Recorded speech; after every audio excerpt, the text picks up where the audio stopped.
Good afternoon to all of you.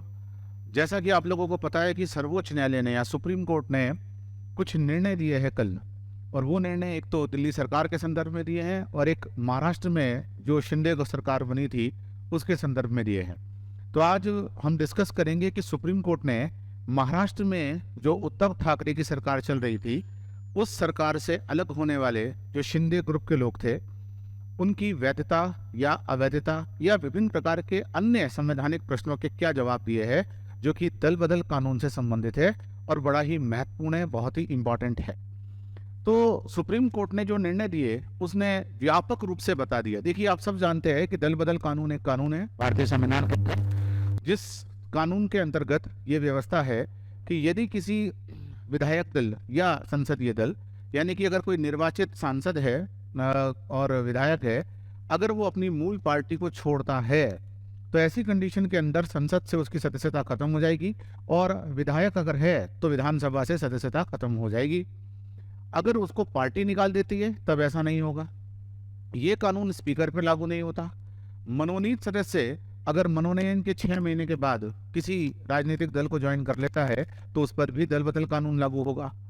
प्रारंभ में ये इस कानून के अंतर्गत ये प्रावधान था कि अगर एक विधायक दल में या एक संसदीय दल में 1/3 कम से कम अगर 1/3 स्प्लिट हो जाए तो ऐसी स्थिति में दल बदल कानून उस पर लागू नहीं होगा। लेकिन बाद में संविधान संशोधन के माध्यम से इसको भी हटा दिया गया था। तो अब महाराष्ट्र का घटनाक्रम क्या था, जरा उसको संक्षेप में समझते हैं, फिर समझते हैं कि सुप्रीम कोर्ट का जजमेंट क्या है। महाराष्ट्र के घटनाक्रम में ये था कि उद्धव ठाकरे शिवसेना के प्रमुख हैं, वो मुख्यमंत्री के रूप में काम कर रहे थे, और उनके साथ में कांग्रेस पार्टी और राष्ट्रीय कांग्रेस पार्टी, राष्ट्रवादी कांग्रेस पार्टी एनसीपी, इन तीनों दलों का एक अलायंस था। कुछ अन्य निर्दलीय विधायक भी थे जिसको बोला गया महाविकास अघाड़ी। ये महाविकास अघाड़ी की सरकार वहां चल रही थी, और शिवसेना के एक गुट ने, जिसको कह सकते हैं शिंदे गुट ने, बागी तेवर अपनाए, जिसके मुखिया थे एकनाथ शिंदे, और उनके साथ में कुछ विधायक अलग चले गए। उद्धव ठाकरे साहब को वहां के राज्यपाल ने इस आधार पर कहा कि वह विधानसभा में बहुमत साबित करे, और उद्धव ठाकरे ने खूब प्रयास किया अपने पार्टी में लोगों को वापस लाने का। जब वो विफल हो गए तो उन्होंने बहुमत साबित करने की बजाय, मतलब विधानसभा को फेस करने की बजाय, इस्तीफा दे दिया। और इस्तीफा देने के बाद में एकनाथ शिंदे मुख्यमंत्री बन गए, और देवेंद्र फडणवीस जो कि भारतीय जनता पार्टी के हैं, उनकी सहायता से वो सरकार चल रही है और वो वहाँ उप मुख्यमंत्री। ये घटनाक्रम मैंने आपको संक्षेप में समझाया। इस घटनाक्रम के पश्चात बहुत से प्रश्न सुप्रीम कोर्ट के सामने आए, और वो प्रश्न ये थे कि क्या किसी राज्यपाल को इस आधार पर कि किसी विधायक दल के अंदर या किसी राजनीतिक दल के अंदर टूट हो रही है, फूट हो रही है, नाराजगी है, इस आधार पर उसको किसी भी प्रकार की बहुमत साबित करने की इंस्ट्रक्शन देने का अधिकार है। मतलब उसका ये जो विवेक सम्मत अधिकार है कि वो मुख्यमंत्री को बहुमत साबित करने के लिए कहे, तो क्या वो इस आधार पर है या नहीं है। दूसरा, जो सांसद अयोग्य हुए थे, जो विधायक अयोग्य हुए थे, उनकी अयोग्यता पर निर्णय कौन लेगा। क्योंकि जिस समय जो शिंदे गुट ने बगावत की थी उस समय महाराष्ट्र में कोई परमानेंट स्पीकर ही नहीं था। उपाध्यक्ष जो थे वो स्पीकर का काम कर रहे थे, तो निर्णय कौन लेगा। और तीसरी चीज ये थी कि जो शिवसेना ने व्हिप जारी किया था, व्हिप पार्टी का एक आदेश कि विधायकों को किस तरह से काम करना है, शिवसेना ने जो व्हिप जारी किया था और एकनाथ शिंदे ने भी जो व्हिप जारी कर दिया था, किस व्हिप को प्रधानता मिलेगी, किसके आदेश को प्रधानता मिलेगी, और सुप्रीम कोर्ट ने इस संदर्भ में जो कहा है जरा उसे देखते हैं। जहां तक डिस्क्वालिफिकेशन की बात है, यानी कि अयोग्यता की बात है, तो सर्वोच्च न्यायालय ने बिल्कुल क्लियर कर दिया है कि अयोग्यता का सारा निर्णय, जैसा कि दल बदल कानून कहता है कि किसी भी विधायक दल के अयोग्यता का संपूर्ण निर्णय कौन करेगा, स्पीकर करेगा। ठीक है, तो जो वर्तमान स्पीकर है उनको अयोग्यता का निर्णय करना है जिन लोगों ने अपनी पार्टी को छोड़ा था या जिन लोगों ने उद्धव ठाकरे की सरकार को छोड़ा था। इसका मतलब सुप्रीम कोर्ट ने इसमें कोई भी इंटरवेन करने से, कोई भी हस्तक्षेप करने से मना कर दिया। उनका मानना था कि ये कोई ऐसा एक्सेप्शनल केस नहीं है जिसमें हम आए, स्पीकर को ये पावर अगर दे रखी है दल बदल कानून के अंतर्गत तो स्पीकर ही इसका निर्णय करेंगे। तो पहला टेक अवे हम ये कह सकते हैं। अगर हम दूसरा देखें तो ये बड़ा इंपॉर्टेंट बात है। वो बात क्या है कि सुप्रीम कोर्ट का ये कहना है कि जब स्पीकर इस प्रकार का निर्णय लेंगे तो वो शिवसेना के कॉन्स्टिट्यूशन को जरूर मद्देनजर रखे।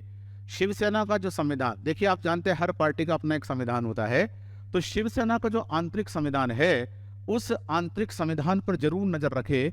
और इसी बीच इलेक्शन कमीशन ने, जो भारत का चुनाव आयोग है, उसने एकनाथ शिंदे की गुट को असली शिवसेना बोल दिया है।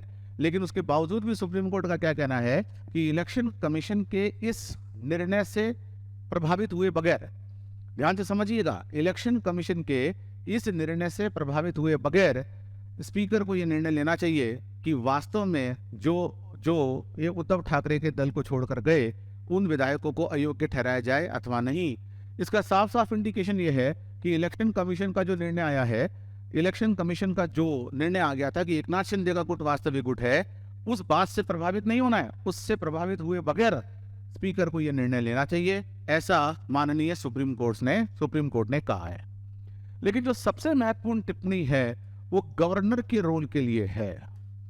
भगत सिंह कोश्यारी जो कि उस समय महाराष्ट्र के गवर्नर थे, और सुप्रीम कोर्ट ने साफ साफ टिप्पणी करी है, governor didn't act in accordance with law, यानी कि जो उस समय के राज्यपाल है भगत सिंह कोश्यारी साहब, उन्होंने जो कानून के अंतर्गत काम नहीं किया। सुप्रीम कोर्ट का यहां तक कहना रहा कि राज्यपाल को किसी भी राजनीतिक दलों के आंतरिक मामलों में एक पार्टी नहीं बनना चाहिए।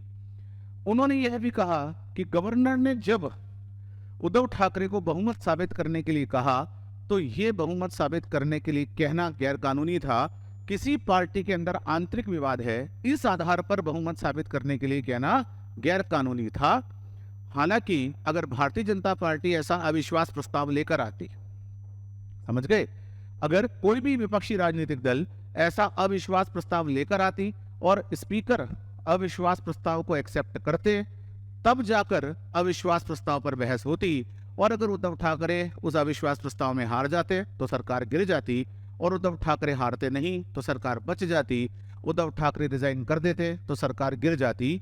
लेकिन गवर्नर ने बिना किसी ठोस आधार के उद्धव ठाकरे को जो विधानसभा फेस करने के लिए कहा या अपना बहुमत साबित करने के लिए कहा, वो कानून के अंतर्गत नहीं है। गवर्नर, राज्यपाल जो है वो मुख्यमंत्री की सलाह व सहायता से कार्य करता है, और अगर उसके पास में एक्सेप्शनल पावर है कि वो किसी समय नहीं भी करे, तो ये वो एक्सेप्शनल केस नहीं था जिसमें गवर्नर इस प्रकार का काम करे। ये बहुत महत्वपूर्ण टिप्पणी है जो कि भारत के फेडरलिज्म यानी कि संघवाद को बचाए रखने के लिए, ऐसा सुप्रीम कोर्ट ने कहा है, वो जरूरी है। ठीक है, अगली टिप्पणी है विप से संबंधित। विप का मतलब होता है हर राजनीतिक दल अपने संसदीय दल को और विधायक दल को एक आदेश देता है कि उसको सदन में कैसा बिहेव करना है। और इस पूरे घटनाक्रम की खासियत क्या है, जब ये अविश्वास प्रस्ताव तो नहीं, लेकिन हाँ, उद्धव ठाकरे को बहुमत साबित करने के लिए जो मीटिंग बुलाई गई, उस मीटिंग के अंदर शिवसेना ने अपना व्हिप जारी किया और शिंदे गुट ने अपना व्हिप जारी किया।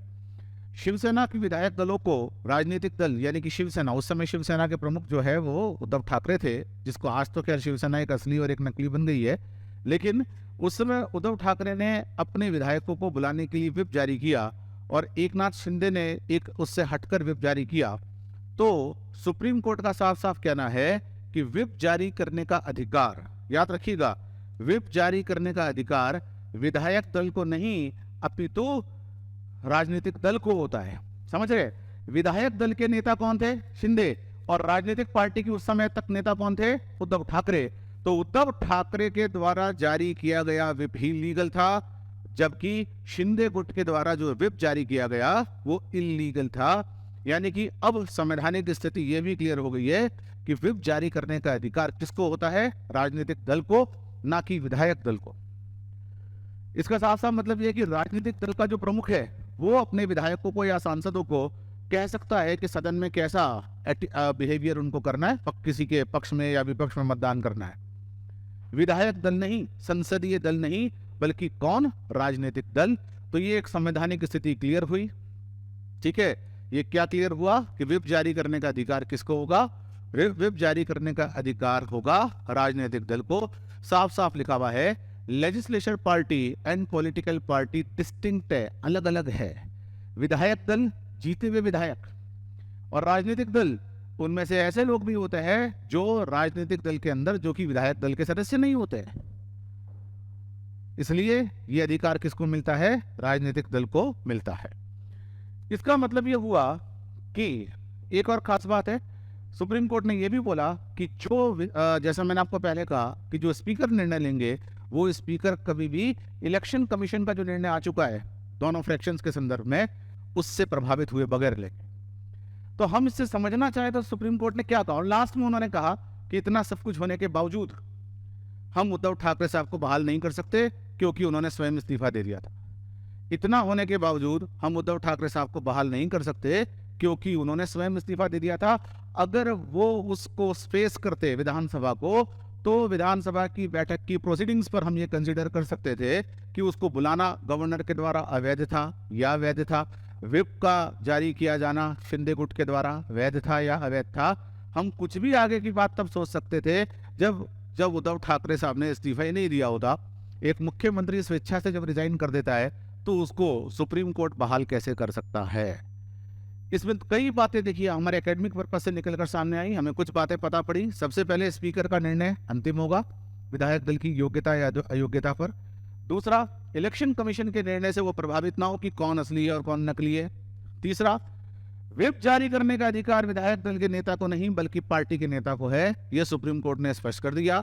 और चौथा, उन्होंने सुप्रीम कोर्ट ने यह भी टिप्पणी करी है कि विधायकों ने दल बदल कानून का दुरुपयोग किया। बहुत बड़ी संभावनाएं बनती है कि भविष्य में इस प्रकार की जब घटनाएं होंगी तो सुप्रीम कोर्ट सुप्रीम कोर्ट ने पेश कर दी कि अगर मुख्यमंत्री स्वयं इस्तीफा नहीं देते तो हम उनको बहाल भी कर सकते थे। तो इट मे बी पॉसिबल कि भविष्य में जब भी कुछ ऐसा हो तो मुख्यमंत्री इस्तीफा ना दे और सुप्रीम कोर्ट का रुख कर ले।